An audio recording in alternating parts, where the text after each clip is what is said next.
Le jugement qui a été rendu par la cour d'assises de Paris est un jugement qui est très surprenant. Il est très surprenant parce qu'à l'absence de tout élément matériel, de toute preuve, de tout élément médical, il a été décidé de privilégier le récit d'une parole plutôt que d'une autre. Personne n'était dans la chambre du Marriott ce soir-là.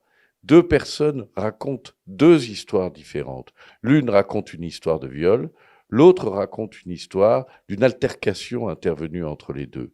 Il faut des preuves matérielles pour établir l'une ou l'autre des récits pour décider si oui ou non c'est la vérité. Par conséquent, le jugement, en faisant choix de croire la victime et en faisant l'intention de ne croire que la victime, le jugement, évidemment, est critiquable et méconnaît les principes de la présomption d'innocence.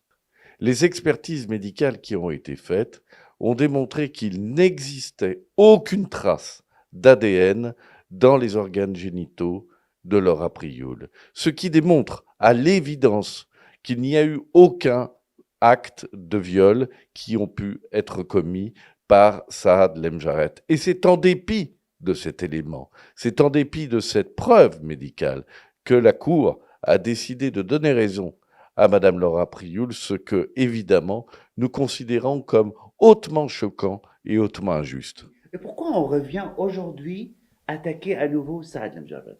Alors, pourquoi autant de temps depuis les faits?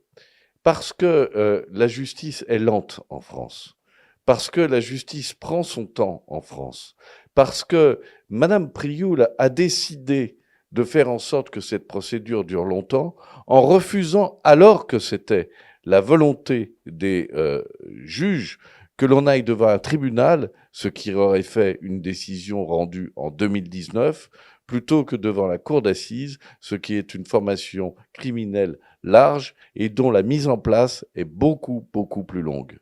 D'accord. Alors là, ce qu'il a devant lui, Saad Lemjabet, de faire un appel. J'imagine, ils ont des jours de procès, de faire un appel. Mais qu'est-ce que ça va changer quand on fait un appel, juridiquement? Nous avons en effet 10 jours pour réfléchir, 10 jours pour analyser la décision de la Cour. Ma volonté est que l'on continue à se battre et que l'on aille devant la Cour d'appel, et la Cour d'appel peut tout décider. C'est-à-dire que la Cour d'appel peut décider d'annuler le jugement qui a été rendu et de rendre une autre décision rendant son innocence à Saad Lamjared. Et à votre avis, comment ça va finir?